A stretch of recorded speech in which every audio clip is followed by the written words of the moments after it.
Yo, what's good, everybody? Welcome back to the Celtics Collective. I haven't hit the menu button yet, so we're going to do the intro. Perfect podcasting. We're brought to you by Heavy on Sports. My name's Adam Taylor. I'm joined by my usual compadre, Mr. Keith Smith, and we're here to bring you all of the pre-playoff kind of conversations that we need to be having. Before we get into that, as usual, Keith, I need to check how you doing today. I'm good, man. Good. I'm not rocking Celtics here. I'm wearing Supersonics throwback today for the Yeah. show, but it's still green, so it all counts. And I have a Patriots hat on, so we're covered. We're covered with the New England and Boston of it all and the colors. So think we're good. Yeah, man. It's regular season's over. Like, we're to the good stuff. I'm excited. It's been a grind, man. 82 games. I said this, I don't know if I said it to you or someone else, but when you write that first article off game one and you're like, yo, okay, so game one's in the books, 81 more to go, it feels like there's just a mountain of work ahead of you. And then you get to like here, so we're just before the play or the playoffs for the Celtics, and you're like, that went fast. Yes. Yep. Yeah. There's periods when you get into January and then February into like the middle of March where it's like the playoffs are never going to get here. And then they get here and it's like, oh my gosh, they're here now. And like, it's just, for me in my world, it's like the playoffs are here. That's a whole thing. And then I've got a million off-season things to prep and prepare for. So it's like, living in two separate worlds at once. But you know what? Those are all, super first world problems. Like it's, that's the worst thing I get going on in life. Things are pretty good. Yeah, I think that for me, I don't have that off-season stress as much, but I kind of run into it during the summer league tournament, right? When I'm like, right, who's added what, who's going where, and you Yeah. probably have that too. You do a lot more coverage than I do, and I don't know how you keep up. I think that we should just dive in. Everybody that's tuning in live, anybody that's listening, they're gonna have a couple of things on their mind. And the first one being, and I know we touched on this ad nauseum over the last 2 or 3 episodes, and I really like that saying, so I'm using it a lot lately. But it's who the hell are the Celtics going to play? They've got one of two options. It's now we know for sure it's one of two options. It's Miami or Atlanta. I'd prefer them to face Atlanta. They're more than likely going to face Miami. How are you feeling for those two teams? As you cover the whole league. How are you feeling for them coming into the playing tournament? Yeah, I'll for those two teams, I feel like it will probably be Miami as well. They've done a really good job with Trey Young over the years.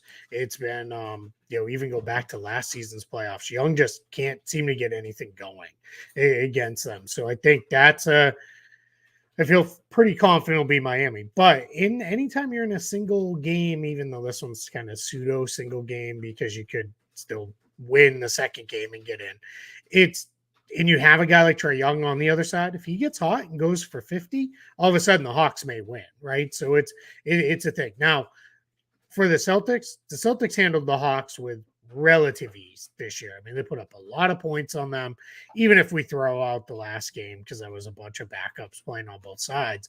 Boston still, did handled their business, I guess is the best way to put it against the Hawks. So I feel pretty good if they get the Hawks, they're going to get through. I'm not also overly scared if they have to play Miami. I know people get worked up about that, and they did split the regular season series 2-2, but I don't know, man. I think if they go back to something I said on the last show, if they are the team we think they are, then the Celtics should get through. But I think Miami will beat Atlanta. But I'm excited to see tonight and get a little bit more of a look of, all right, what is Miami's playoff rotation? How much does Kyle Lowry play? How much does Kevin Love play? Are they going to run two bigs a lot? Are they going to play four smalls around Bam and try to, get Jimmy Butler on the move and those kind of things? And that starts, even though it's one game potentially, you'll start to get at least a little bit of a snippet of a sample size out of this one. A question I've been asking myself probably over the last 48 hours is Miami's roster more designed for playoff success than it is regular season, right? If you take away the additional transition opportunities that you get in the regular season, you start adding in the schemes and the change, like the counteracting what other coaches are doing over 7 games, figuring out how to guard guys, where your advantages are, And then you look at the way Miami's roster's built, it does have a lot of old legs. It does have a lot of legs that are going to tire easily, but it also has a bunch of experience and guys that just refuse to know when they've lost, right? And you can say something similar about the Kings, where they've came into this season and they're just too young to know that they shouldn't be good for the most part. I like that. Yeah. No, it's true. Yeah. And I just think, like, could that give the Heat kind of like the underdog label, where they believe they're better than what they are because they feel like the playoffs is where they're going to excel?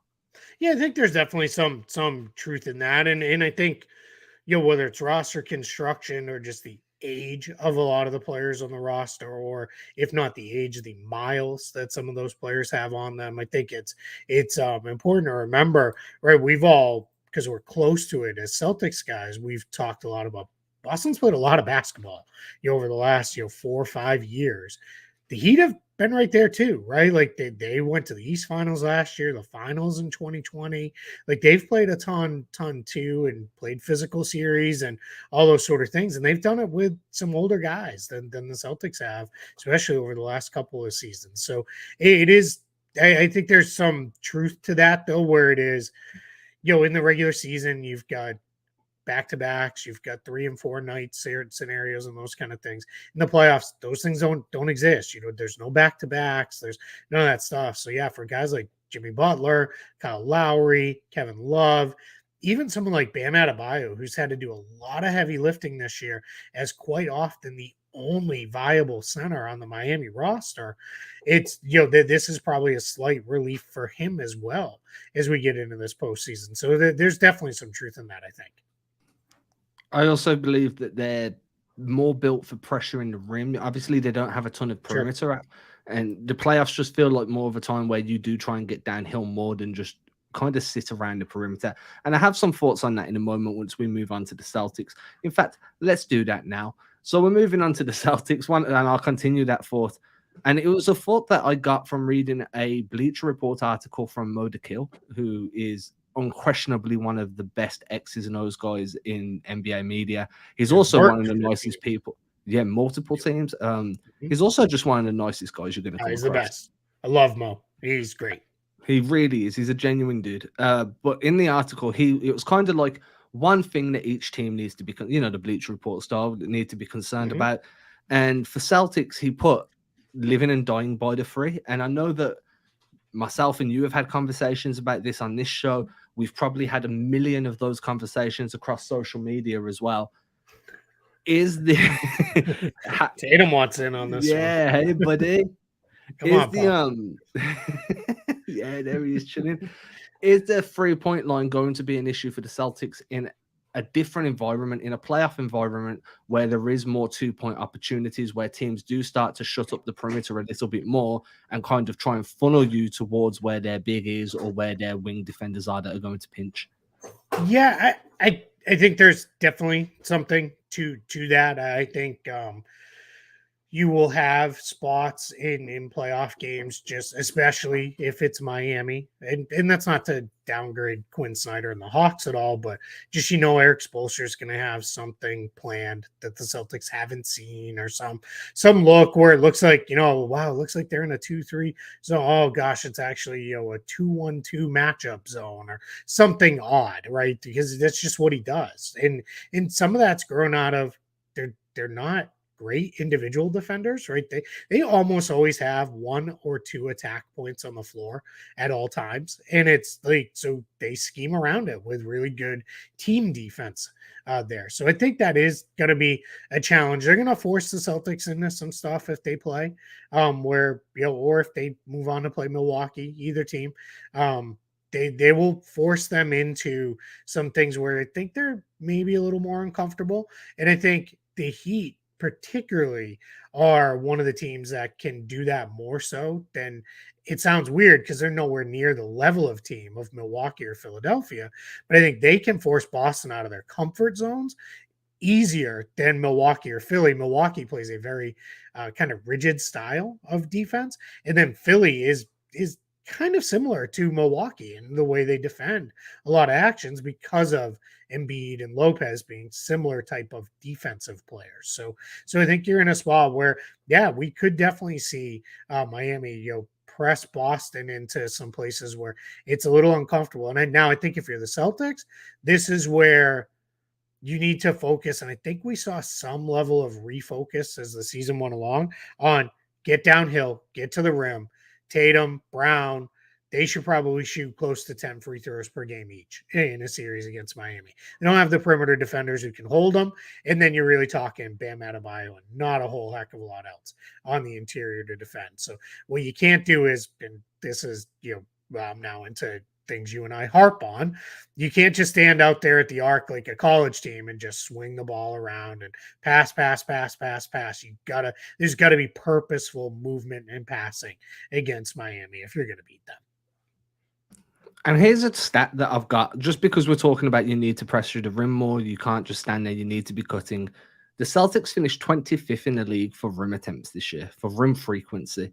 29.7%. They finished 27th in the league for a short mid-range, which I like to call the floater area. Yep. I don't understand why we don't just rename that to floater area. It just makes more sense. I just call it paint. Like, I separate paint and rim because it's all the same thing. But yeah, and that's fair. Yeah, I mean, long mid-range is free throw extended out to the perimeter, and then you've got mid-range in total. They're 28th. So that's fine. I'm okay with the mid-range attempts because it's very much player-based, right? Mm-hmm. You don't want Peyton Pritchard shooting pull-up mid-range shots when he's contested, but you do not care if Jaylen Brown is shooting pull-up mid-range shots when he's contested. It all goes on skills. Right? Yeah, I mean, he's DeMar DeRozan with athleticism at this point. Like, I'm okay with that. It's the rim attempts that are going to need to change, especially if we look at the playoff stats for last year. So the Celtics were 22nd in rim frequency last season coming into the playoffs, but they were 13th in the playoffs for rim frequency. So there was a jump, but again, it's a smaller pool of teams, so you're still not exactly towards the top end. I just think that when you're playing, especially against Philadelphia, because of where you're going to have Embiid, and if you're trying to play 5 out to pull Embiid away, you're going to want to increase that rim frequency to punish Embiid stepping out of the paint and trying to defend up on the perimeter. Adebayo is a bit different though, right? Because he's more switchable, he's more versatile, his hip movements are really good, he can change, his lateral movement's good, he can change direction quickly, but you still want to keep him honest.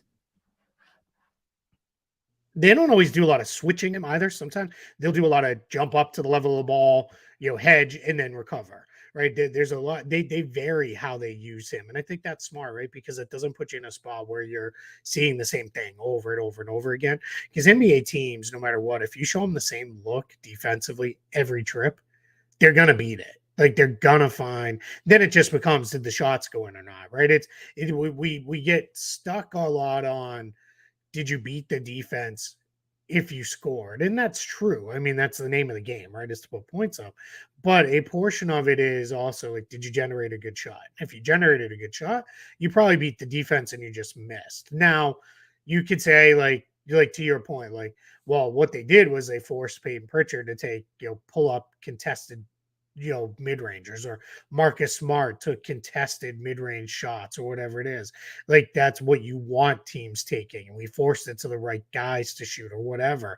That's true too, and that becomes more of a thing in the playoffs because you can design your defense to do that. But yeah, that's where I think what you have to be able to do is, and this is where I think the Celtics will be okay because of the way Rob and Al can pass. I think what you're going to see is maybe it's less rim attacks off the dribble, but more rim attacks off cuts and off ball actions designed to get somebody into the paint for a good look. Because I think you can slip those guys in, especially if the big's pulled out in behind the defense and make a play that way. I want to touch on Rob's passing actually, because I've just wrote a thesis on this. And by thesis, I mean very, very, very long article that started off as an opinion piece and turned into a full X's and O's dive. So if you want to read that, follow me on socials. You'll see it there. It's not out yet. Probably another 30 minutes, 45 minutes till that drops. But the premise of the article and the entire premise of the conversation I have around Rob at the moment is very much based on his value in a 5-out offense. because, as we've said before, it's very hard to play a 5-out offense with a non-shooting big man. Teams sag off, teams double off him. They can load up on Tatum, load up on Brown. They can do a bunch of different things defensively that really nullify Rob's effectiveness on the offense, unless you go 4 out, 1 in, and have Rob down on the dunker spot. But then your spacing isn't as ideal as what it could be with an Al Horford at the 5. Now, in my opinion, Rob's passing ability is a way to alleviate teams from sagging off him, punish them even, and being able to use him as an initiator in handoffs, screening actions, asking him to make reads, whether that be in initial reads, secondary reads, tertiary reads, and then using his roll gravity to kind of pressure the rim that way. That, to me, is going to be how the Celtics utilize him for the playoffs and hopefully moving forward, because, again, it's going to take off the pressure on his knees from just jumping all the time for dunks and lobs. And then he can use that extra explosiveness to challenge on the offensive glass for secondary points, secondary chances, kick, and then, his volleyball hits that he likes to do, because apparently he spends a lot of time on the beach. Who knew? So I just want to see what your thoughts are there, whether you can see Rob being given the opportunity to start threading the needle a little bit more, be the new Tom Brady for Boston type thing. Yeah, well, I mean, I'm not going to go quite that far with the Tom Brady comps, but I appreciate it.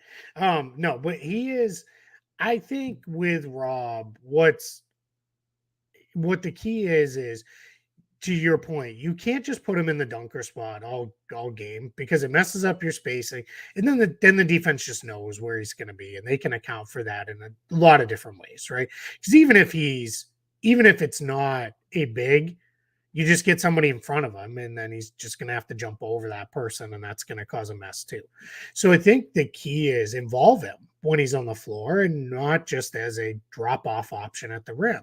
It is, whether it's use him as a screener, and he's come miles as a screener. Even this year, he's better than he was a year ago.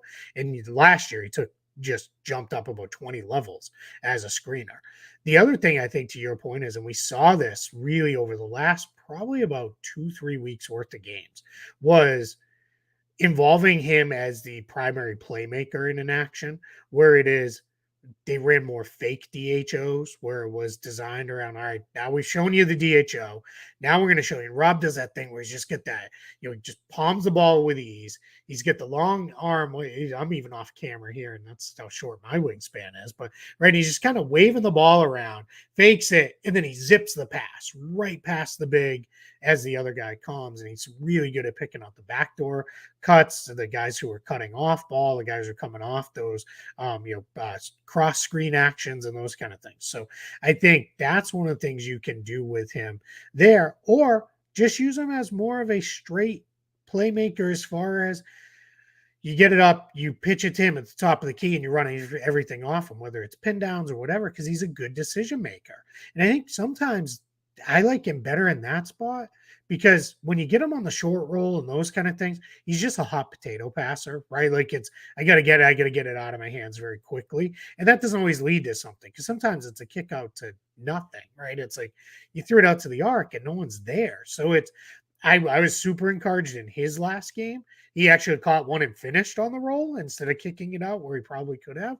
I was like, all right, here we go. Like, that's good to see, because most of his finishes come off lobs or dump off passes or whatever. So yeah, I'm super excited to see how they incorporate him in, because I think the other thing too is, although he's not going to stretch the big out like the way Horford or even Grant Williams will, even to some extent Blake Griffin, he can pass just as good as any of those guys. I think those will be Boston's 4 primary bigs in the playoffs.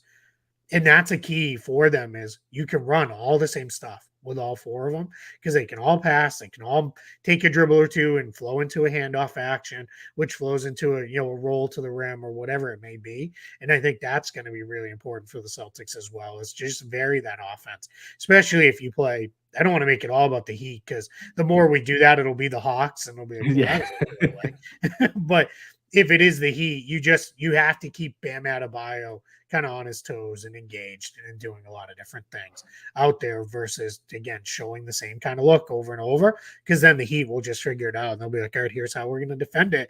Now it's on you to do something different. I liked as well when that game you just referred to, so Rob's last game, Missoula spoke about intentionality in finishing because Mhm. we'd seen Rob actually go to a post up and Yeah, finish. that was He went awesome. into post moves. I don't know what happened, but somehow I don't know if you've ever watched Dragon Ball Z. Have you ever watched Dragon? No. So I there's a haven't. No, I'm enough older than you. I think that I missed that trend. Oh, you missed out, man. You missed out I big hear time. all the time. They've got a thing there called in the series called the hyperbolic time chamber, and it's where the main character goes to just rapidly improve in a short space of time. It defies time, and you have to die to even get it. It's a whole thing, but but it feels like Rob's done that, but backwards, right? Because all of a sudden, it's not the first time we've seen him post a guy up. It's the first time we've seen him go to a finish move from there. But we have seen him look to create out of there, actually be like a low post or mid post DHO facilitator. And that's just a growth in his game. And I do feel like he's looking for ways to impact winning with less impact on his actual body, which could provide additional longevity, which is the Yeah. biggest gripe about him at the moment, right? Yep. If they can keep him going, do you think he can make it through the playoffs? Yeah, I think so. I think again, no back to backs. They're the Celtics are coming in. I'm gonna knock on wood here. Very healthy. As healthy as they've been all year. We'll see with Jaylen Brown with the cut on his hand, what that amounts to. But as with Rob, I think it's really important that you're going to get him out there doing different stuff. To your point, it's I always go back to I forget who it was who first said it, but it's like your knees only have so many jumps in them, right? So like but where are you going off of those things? And yeah, seeing him do a little bit, on post ups and just things that aren't catching lobs, catching dump offs, and scoring off offensive rebounds. Those are all really exciting things because I think there's a lot of stuff there to unlock. Now, I don't know how much in a playoff series we're going to see Rob exploring the studio space of like, all right, I turn and face from 15 feet as what or backing down and into a turnaround or anything like that. But I think these are all just baby step things that we're going to see keep coming. And what I think is important, at least if he has the ability to, hey, I'll take a couple dribbles and mash you into the post and score. That's where as they go to two big lineups, it doesn't, you're not going to see teams get away with, hey, I'll bring it back to Miami. Hey, Max Strus, just keep your body between him and the rim because that's all we really need you to do in this situation. If you can throw it to Rob and Rob can take a dribble, put a shoulder into him and put him in the goal, then that's great, right? Then that's a huge thing that's going to be massive, for the Celtics and for Rob in general, just because it opens up a lot more lineup versatility you can go to. I'd like to see some double big lineups with Rob and Grant more. I think Yeah. that's one because in my eyes, if Grant does resign, and this is a discussion we'll have further down the line, we don't need to have a Grant free agency discussion right now. But if Grant does resign, that's projects as like a future starting like duo for me, forward and center. So I'd like to see that more, especially in certain circumstances in the first round. If you are trying to stretch out what Miami can do defensively and you are trying to counter what they do. And that kind of brings me on to the last point that I want to touch on. And I've left enough time to do this because I feel like this one could be we're either going to get through it in 5 minutes or we're going to get through it in 15. And I'm just not sure which way it's going to 15. go yet. I'm betting the over. So we've got Grant Williams versus Sam Hauser. Now, the discussion point is, and I've seen it floated around, I've been involved in conversations about this on other podcasts. Grant Williams is your defensive versatility in a nutshell. He's a 3-and-D guy that can give you real good versatility on some of the better bigs and better forwards in the NBA. Sam Hauser, on the other hand, is an elite 3-point shooter. He's a shot maker. He's the guy that you put on the floor when you just need buckets. And a good thing with Sam is when he is on the floor, you inadvertently take teams out of their offense because they begin to hunt for him and they start to stagnate through no fault of their own. It's just got to attack Sam Hauser, got to attack Sam Hauser. Never works out that way. Sorry, guys. And then they fail. Yep. Yeah. Yep. Now, when we're coming into Miami, Philly, Milwaukee, and most likely, in my eyes, because I want the revenge, Golden State, how did you feel the battle there is going to be? Do you see Hauser getting minutes over Grant depends in certain matchups, in certain situations? Maybe. And I know that's not a real answer, and I'm kind of riding the fence on this, but but I think that is the real answer. Is I think there are spots where you can play them. If it's Miami or Atlanta, there are guys, and we just said it, right? Teams fail repeatedly at targeting Sam Hauser, but I'm also not going to go as far as some people like maybe Sam Hauser is actually a good defender. I don't know that that's true, right? Because we have seen some teams go at him with success at times. I think it's when it's hey, we're going to have our best offensive player target him. Well, guess what? That usually favors the offense no matter who's defending him. I think it's when it's, hey, we're going to our fourth best offensive player on the floor to try to target Sam Hauser. Well, that's probably going to not go great for you. So I think in the playoffs, you would see, like, let's say it's Miami, you put Hauser on the floor. He's probably end up guarding Jimmy Butler some off of switches and the like.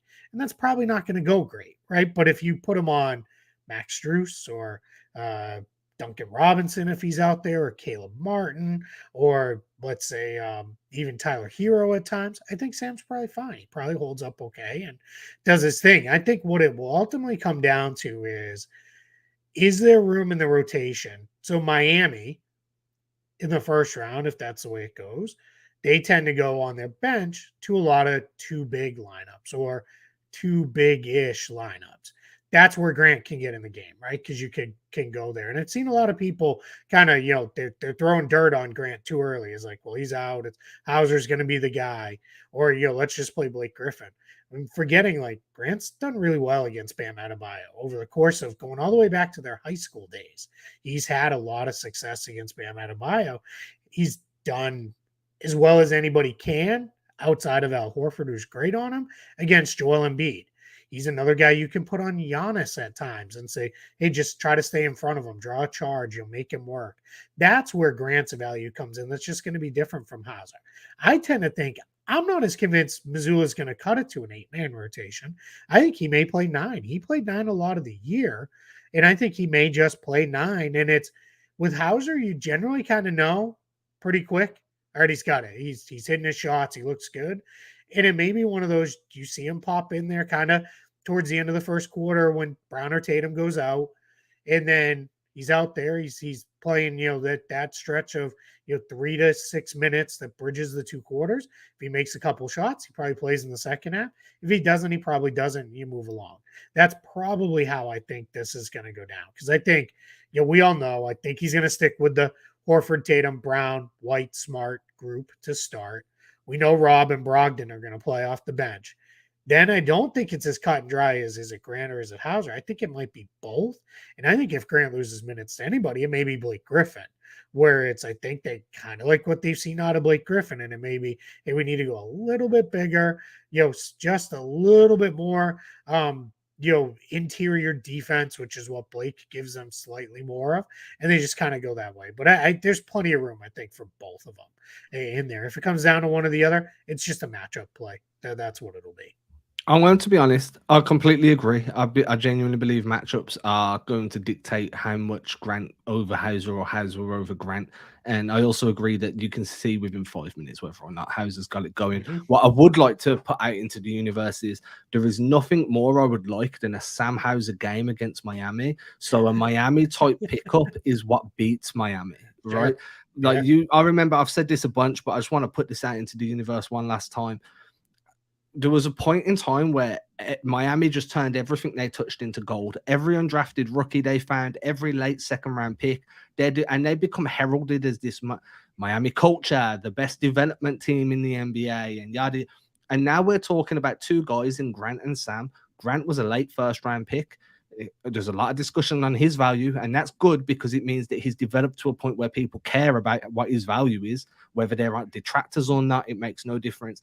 And we're talking about a guy in Sam Hauser who went undrafted, who turned down the chance to play for Miami, went through the Boston Celtics G League system, graduated, I guess, into the NBA, is on pennies, and he's capable of just swinging momentum in the game coming off the bench, and apparently can dunk while holding guys off with his offhand. I don't know where that came from, but that left hand, that offhand dunk was beautiful. So I think that while we are discussing who's going to get minutes and who's going to miss out, or the internal competition those two probably have with each other and with Blake, I think we need to kind of appreciate the fact that these guys are both homegrown, developed, and that only encourages future high level undrafted guys, if there's such a thing, to consider Boston as a landing spot. So that was something I just wanted to put out there and see whether you believe that kind of influences. And even like free agents, high level free agents, do they take that type of thing into consideration? Yeah, the high level guys, I don't think quite as much. I don't think that's necessarily a thing because I think for them, it's all right. The money's probably going to be equal everywhere or pretty close. So then it becomes, can I win? Can I win? And is it a place I want to live? Right? Like that's just and the this is a place I want to live, and I love Boston. Right? That's always home for me. But it's not a great place to live for about 4 to 6 months a year when it's cold and snowy and gray. It's like, this again. So that part of it, I get. Taxes are also high. It's also very expensive to live there and all that stuff. But I think for guys who may be coming in and are, when you get into that second round and it's like, all right, I guess I'm not going to get picked, and it becomes, well, where's a spot? First thing you look at is, what does the roster look like, right? Is there a real chance for me to either get a two-way or a standard roster spot?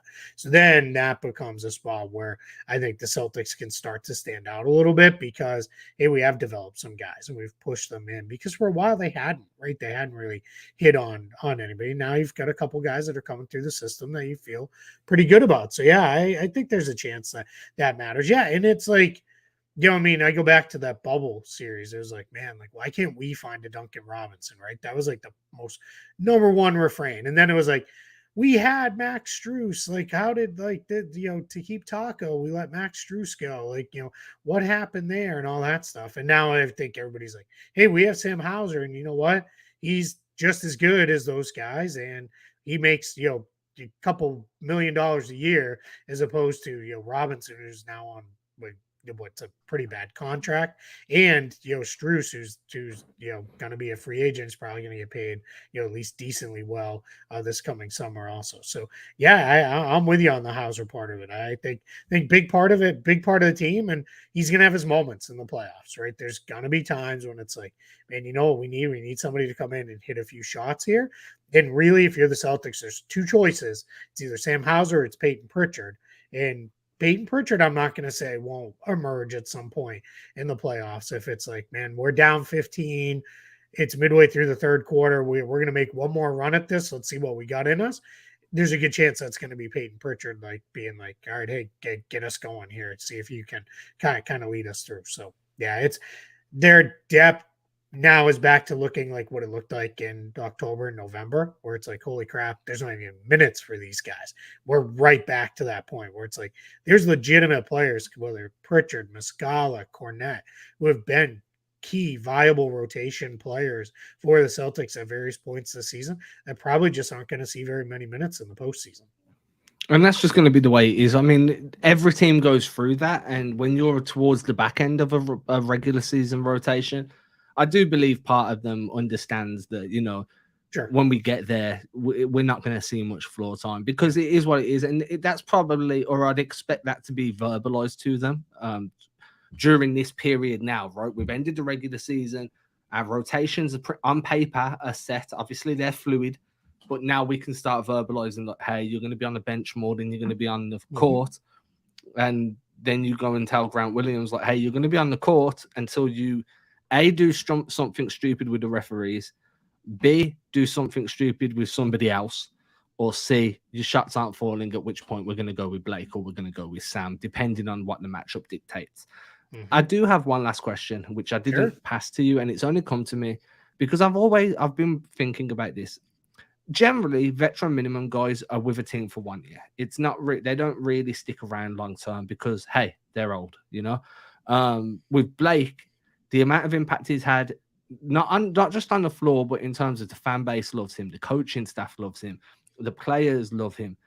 Is there a world where you can see him sticking after this season? Because I want him around. Yeah, I think so. I think what we're going to see is, let's see how the season finishes. If the Celtics win the title, I think there's a chance that Blake just retires and says, this, I'm I done. did it, right? I achieved the last thing I wanted to achieve, and now I'm calling it a career. And that could be the way it goes, or it could be, hey, I want to run it back, and I'll be back one more year. And there, I think, very happy to bring him back on a veteran minimum deal, because for all that you want to leave one of those spots ideally open for your project kind of guy, like let's see if like Hauser, right? Let's get somebody in here, see if they can hit on this. We're going to see some shuffling go on at the back end of this Celtics roster, no matter how the season ends, Yeah. because what's going to happen is I don't think Peyton Pritchard's going to be here next year. I think they're going to try to take care of him and get him somewhere where, all right, you can play, because it's just not going to happen with the Celtics, right? We know this, just they have too many other guys in front of him. So I think they're going to say, hey, let's get him somewhere. While, all right, we're going to turn that into either filling a need or a future asset that then we can use however we use that down the line. But when it comes to Blake, yeah, I think so, because I think Blake knows at this point in his career, he's a minimum guy no matter where he plays. So might as well be somewhere where he's happy and having a good time, and he's really rapidly becoming beloved. So yeah, and I think seeing him. We've seen it throughout the regular season. You're going to see it in the playoffs. He's putting his everything he has into this. Like, he is trying to win a championship. So if there's a 50-50 ball, it might as well be, a 90-10 ball with Blake Griffin's involved, because he's going to go get it. So yeah, I think we're in a spot where we're just going to see him really kind of go all out. And then it'll probably be, let's see how the season ends and we decide from there. Now, anyone that's new to this show, please understand that the next statement I make is going to be sarcastic, and please do not come for me. If Blake Griffin wins a championship and retires, I want Vince Carter out of retirement and on the Celtics roster next season, because that is the one dude who, it bothers me no end, didn't get to win a chip despite being on countless teams as the vet trying to win a chip. Yeah, could be. I mean, for me, my guy would be, let's see if he's not coaching right now because he got let go. Let's get Patrick Ewing back in and bring him home to Boston. Yeah, Put him at dude. the end of the bench. Yeah, he's probably got 30 seconds of good basketball left in him as a player. So let's Per go. game or just period?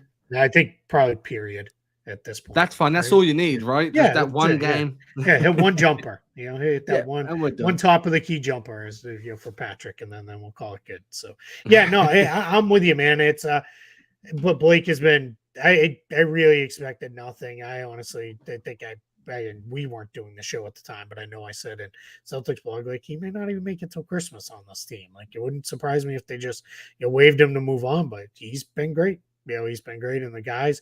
This is the value too of the locker room guy, right? Of like, this is somebody who, this is another guy along with Al that can put an arm around the shoulder of Tatum or Brown or one of the younger guys and say, like, all right, hey, it's okay, we got this. Like we're gonna be all right, and just kind of back them away. And we've seen them do that quite a bit, this year, where it's somebody wants to go against the rest. I mean, he did with Smart, where he just kind of like, all right, like, let's go. And then there was the other game where Smart recently got ejected, where you could tell Blake Griffin was like, all right, man, you need to get yourself tossed. Go ahead.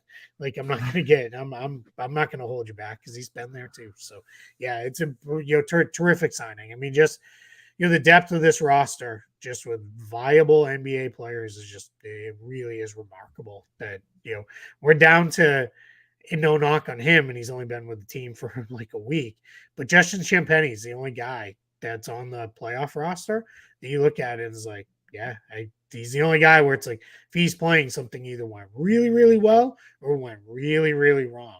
Everybody else, it's like, yeah, I can see a reason why they would be out there playing meaningful minutes in a real game. Yeah, that's fair. That speaks volumes to what Brad Stevens done since taking over. But that's an episode in itself that I'm definitely going to hold until the end of the postseason, because we're going to need content. So if we use it all now, what we're going to do? With that being said, everybody, I'm completely out of discussion points until we know who they're facing, at which point we can do a deep dive. And I think that's the plan, is to kind of dive a bit deeper onto the playoff. Tonight, as we record this on Tuesday. That's the one benefit to being the 2 seed, is you find out at least a couple days early compared to the 1 seed. Everything else is good. And that's just a quick soapbox moment. I wouldn't mind seeing the NBA change that and let the 1 seed pick. Do they want let them pick? Do they want the winner of the 7-8 game, or do they want to wait and give it another couple days? Because I think there's times they may, like, for example, I think Milwaukee would be very. Oh, it's Atlanta. Yes, please, we'll take them, and then we'll let it go the other way. So we'll see. But yeah, I know. I think Celtics fans are probably going to be major Hawks fans tonight, right? Everybody's pretty big Hawks fan here on Tuesday. But yeah, by the time we record again, we'll know. And guess what? We are going to go deep into all the things you'll need to know about the first round series. Until then, everybody have a good week. Enjoy the game tonight. It might not be a Celtics game, but it might as well be. Catch everybody soon.